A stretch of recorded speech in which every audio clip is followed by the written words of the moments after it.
عشرہ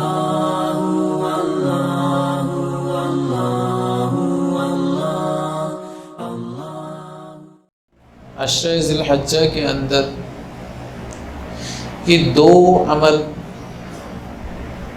ایسے ہیں جو پورے سال کے اندر ایک ہی دفعہ آتے ہیں، اور وہ دو عمل کون سے؟ ایک ہے حج اور دوسرا قربان۔ حج کی عبادت آپ سال کے اندر کسی بھی دن نہیں کر سکتے۔ اگر کوئی ربیع الاول کے اندر حج کی عبادت کرنا چاہے تو نہیں کر سکتا۔ عرفہ کے میدان کے اندر جا کر بیٹھ جائے ربیع الاول کے مہینے میں کہ بھئی حاجی ہو جاؤں، تو حاجی نہیں ہو سکتا۔ اس کو عرفہ کے میدان کے اندر حاجی بننے کے لیے، بیٹھنے کے لیے آپ 9 ذی الحجہ کی تاریخ چاہیے ہی ہوگی۔ جب یہ 9 ذی الحجہ کی تاریخ کو عرفہ کے میدان کے اندر بیٹھے گا پھر یہ حاجی کہلائے گا، ورنہ نہیں کہلائے گا۔ ایسے ہی قربانی کے معاملات ہیں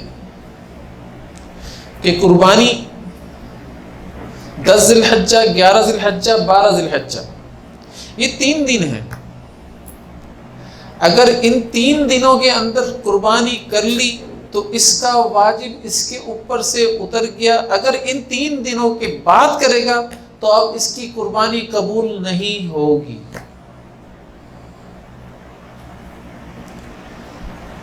اس لیے کہ قربانی کی کوئی قضا نہیں ہے۔ قربانی واجب تھی، علماء حضرات مسئلہ بتاتے ہیں، قربانی واجب تھی، قربانی نہیں کر سکا واجب ہونے کے بعد بھی، تو اب اس کو قربانی کی جو رقم تھی وہ صدقہ کرنا پڑے گا۔ واجب تھی نا، نہیں کر سکا، کسی کو مسئلہ ہی نہیں معلوم تھا۔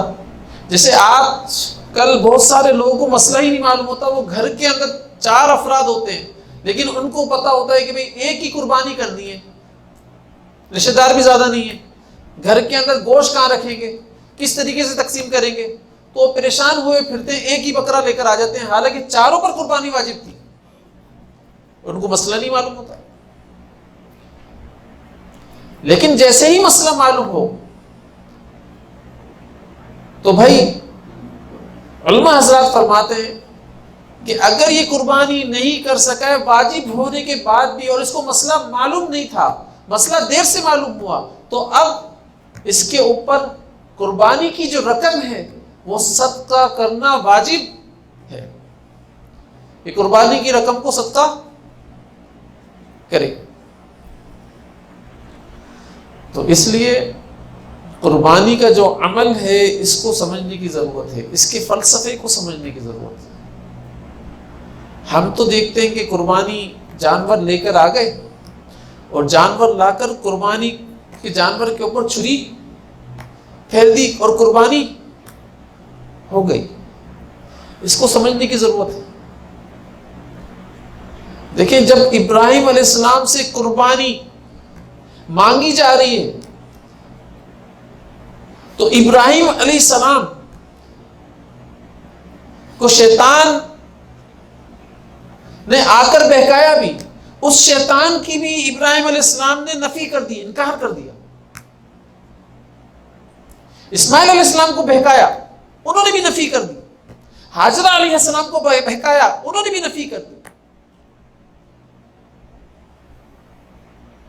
تو قربانی کا مفہوم یہ سمجھ میں آتا ہے کہ قربانی ٹوٹل لا الہ الا اللہ ہے، اس کا مفہوم اور کچھ نہیں۔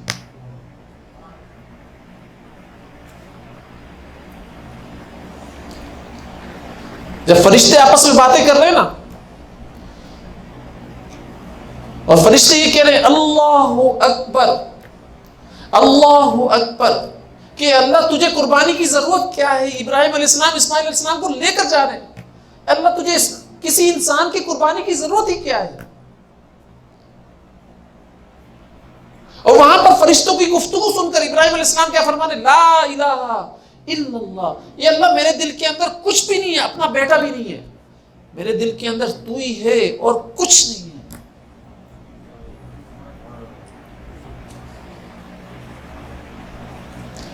یہ نفی کرنا سکھایا جا رہا.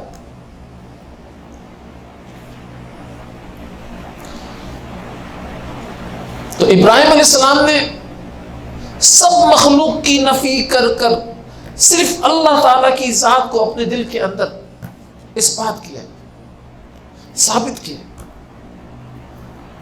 کہ میرے دل کے اندر اور کوئی نہیں ہے، آپ ہی ہیں اور اس کے علاوہ کوئی ہو بھی نہیں سکتا. میں نے اپنے بیٹے کی محبت بھی دل سے نکال دی ہے. یہ مت سمجھیے گا کہ میرے دل کے اندر بیٹے کی محبت ہے. میرے دل کے اندر صرف آپ کے حکم کی محبت ہے، آپ کی محبت ہے. اس حکم پر میں قربان ہوتا ہوں، قربان کروں گا. میرے بچے قربان ہوتے ہیں، قربانی دوں گا. میری بیوی قربان ہوتی ہے، قربانی دوں گا.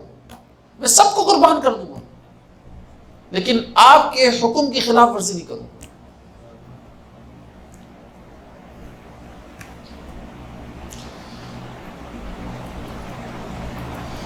پھر اسماعیل علیہ السلام کیا فرما رہے ہیں؟ اللہ اکبر وللہ الحمد، کہ اللہ ہی سب سے بڑے ہیں. آپ کے قلب کے اندر جو اللہ ہے نا، وہی سب سے بڑا ہے، اور میرے دل کے اندر بھی اللہ ہی ہے. اللہ ہی سب سے بڑے. نہ آپ کی کوئی حیثیت ہے، نہ میری ذات کی کوئی حیثیت ہے. آپ کے بدلے میں مجھے اللہ ملے گا، اس سے بڑی سعادت کی اور کیا بات ہے.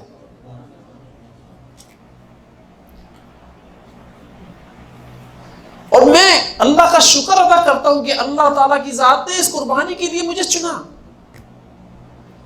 ہے. دیکھیں نفیس بات کرتے ہیں نا ہم لوگ، کرتے نہیں کرتے؟ تو اللہ تعالیٰ کی ذات اس وقت کا نفی اس بات مجھے سکھا رہے ہیں کہ یہ جو قربانی کے دن لے کر آیا ہوں، یہ نفیس بات ہے. یہ ذکر ہے نا، لا الہ الا اللہ، لا الہ الا اللہ.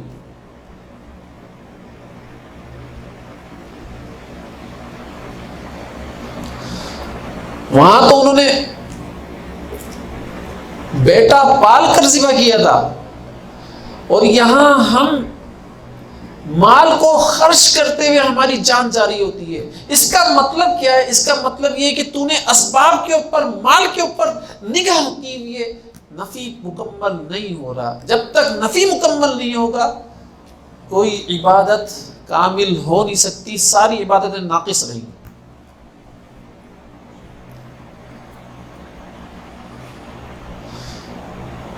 یہ نفی ایسی چیز.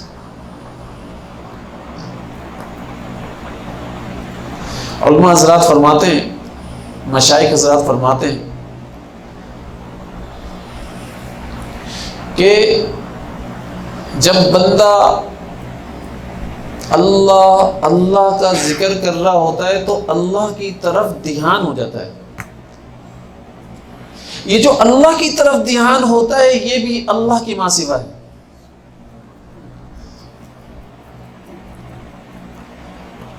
یہ جو اللہ کی طرف دھیان ہوا نا، یہ بھی اللہ کے ماں سوا ہے. اس کیفیت، اس احساس کو بھی ختم کرنے کے لیے لا الہ الا اللہ کی جھاڑو پھیری جاتی ہے.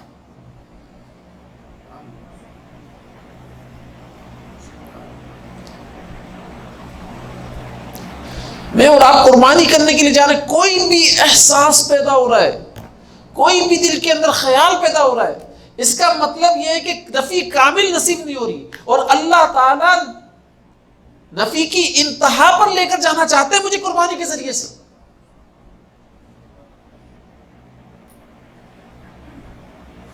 نفی کا کمال دینا چاہتے ہیں،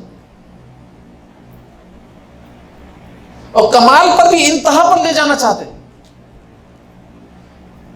تو نفی کے کمال کی انتہا کیا ہے؟ کہ نفی کے کمال کی انتہا یہ ہے کہ جو کیفیت، جو احساس اللہ کے ماں سوا ہے، اس کیفیت، اس احساس کے اوپر بھی لا الہ الا اللہ کی جھاڑو پھیرو.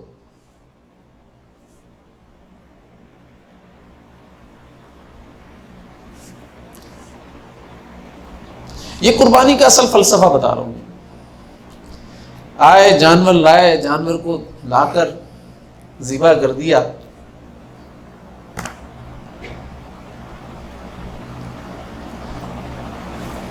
میں قربانی کی روح بتا رہا ہوں، ظاہری بات نہیں کر رہا ہوں. بھائی لا الہ الا اللہ محمد الرسول اللہ. لا الہ کیا ہے؟ یہ کیا ہے بھائی؟ یہ طریقت ہے نا. طریقت. لا الہ کیا ہے؟ طریقت ہے. لا الہ کیا ہے؟ یہ طریقت ہے. اور الا اللہ کیا ہے؟ یہ حقیقت ہے. اور محمد الرسول اللہ یہ شریعت ہے.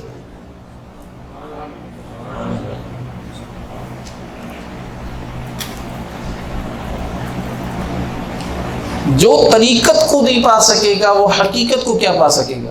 جو حقیقت کو نہیں پا سکے گا وہ شریعت کو کیا پا سکے گا؟ اب الٹا چلو، جو شریعت کو نہیں پا سکا وہ حقیقت کو کیا پا سکے گا؟ جو حقیقت کو نہیں پا سکا وہ طریقت کو کیا پائے گا؟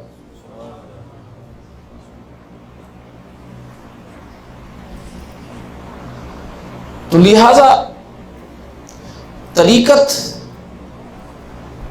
حضرت امام مجدد علی ثانی رحمۃ اللہ علیہ کے پاس ایک شخص آیا، فرمایا حضرت میں لا الہ الا اللہ کا ذکر کروں یا قرآن کی تلاوت کروں یا نفل نماز پڑھوں، ان تینوں اعمال میں سے افضل کون ہے؟ بتائیں کیا کروں میں؟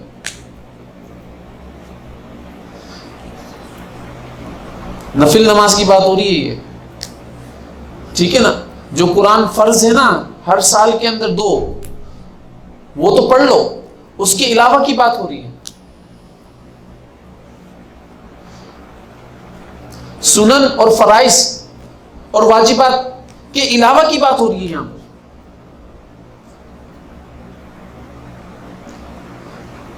تو آپ ہمیں یہ بتائیں کہ نفل نماز پڑھیں یا قرآن کی تلاوت کریں یا کلمے کا ورد کریں، ذکر کریں. تو حضرت مجدد علی ثانی رحمۃ اللہ علیہ نے فرمایا کہ کلمہ یہاں پر وضو کی مانند ہے.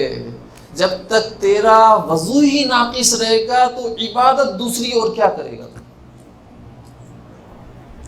تیری دوسری عبادتیں کبھی قابل قبول نہیں ہیں. یہاں پر کلمہ کیا ہے؟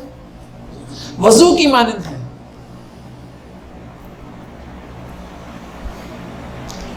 تو جب ناقص وضو ہوگا تو نماز ہو جائے گی؟ نہیں ہوگی نا. تو اسی طریقے سے مجدد علی ثانی رحمۃ اللہ علیہ فرما رہے ہیں کہ بھائی پہلے تو اپنے کلمے کو تو صحیح کر لے. جب تک تجھے کامل نفی حاصل نہیں ہوگا، جب تک سارے اسباب کے اوپر سے تیری نگاہ نہیں ہٹے گی، اس وقت تک تیرا قرآن کے اندر تلاوت کرنا، تیری نفل نماز پڑھنا تیرے اوپر وبال ہے. یہ مجدد علی ثانی رحمۃ اللہ علیہ کی بات بتا رہا ہوں.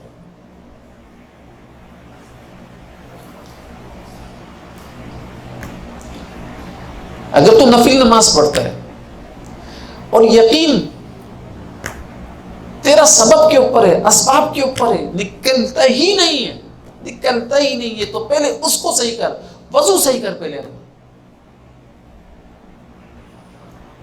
جب تو وضو صحیح کرے گا تو اب تو کوئی نماز پڑھ لے،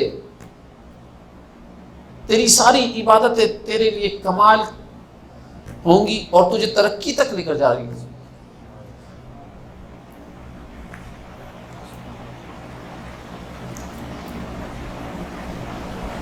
لیکن اگر تو اپنے کلمے کو ہی صحیح نہیں کرتا، لا الہ الا اللہ کو صحیح نہیں کرتا، تو جتنی تیری عبادات ہیں وہ سب تیرے اوپر وبال ہیں. دیکھیں سمجھیے گا، اب ہوتا کیا ہے کہ میرے اوپر کوئی تکلیف آئی، کوئی پریشانی آئی، کوئی مشکل آئی، یار جاؤ صدقے کا بکرا لے کر آؤ، صدقے کا بکرا ذبح کر دو.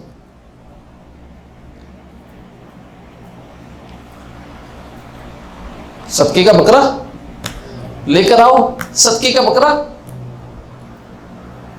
ذبح کر دو. اور دل کے اندر اسباب سے ہونے کا یقین لے کر بیٹھے ہوئے ہیں، کامل نفی کا کوئی ذکر ہی نہیں کر رہے، کوئی ورد ہی نہیں چل رہا اندر، اللہ کی ذات کے اوپر نگاہ ہی نہیں اٹھ رہی ہے.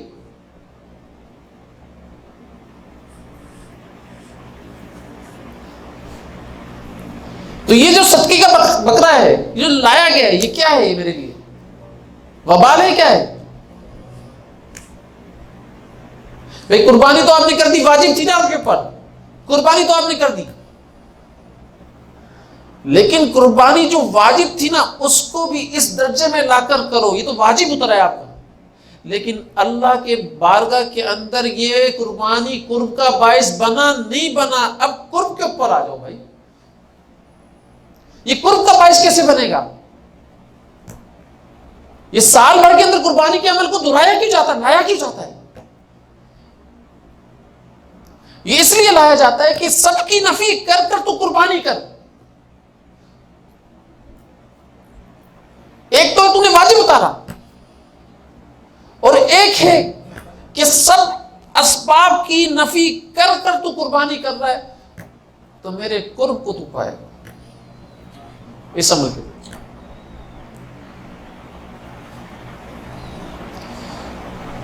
حضرت فرمایا کرتے تھے کہ قرب جو قربانی ہے یہ قربان سے بنا ہے، اور قربان قرب سے بنا ہے.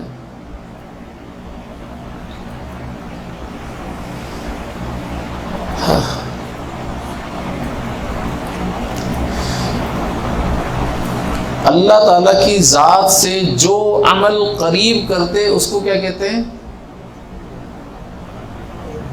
قرب پانا کہتے ہیں. ٹھیک ہے نا؟ ہمارے حضرت فرمایا کرتے تھے کہ بھئی کلمے کے اندر فنا فی اللہ بھی ہے اور بقا فی اللہ بھی ہے. اس قربانی کے عمل کے اندر بھی کیا ہے؟ فنا فی اللہ بھی ہے، بقا باللہ بھی ہے. ٹھیک ہے نا؟ ایک باگڑ باللہ ہوتا ہے، ایک بقا باللہ ہوتا ہے، صحیح ہے نا؟ ایک عارف باللہ بھی ہوتا ہے. ٹھیک ہے، عارف باللہ بھی ہوتا ہے. جو شخص یہ کہہ دے کہ بھائی اللہ تعالیٰ کی ذات کو اللہ کے علاوہ کوئی نہیں پہچان سکتا، یہ بندہ عارف ہے، اللہ کا تبھی اس نے یہ جملے کہے.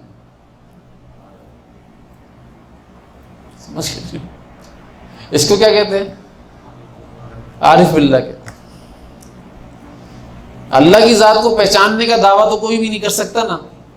اللہ کیا ہے وہ خود ہی جانتے ہیں. اس کی ذات کتنی عظمت والی، کتنی شان والی ہے، اس شان کو، اس عظمت کو اللہ کے علاوہ کوئی نہیں جانتا.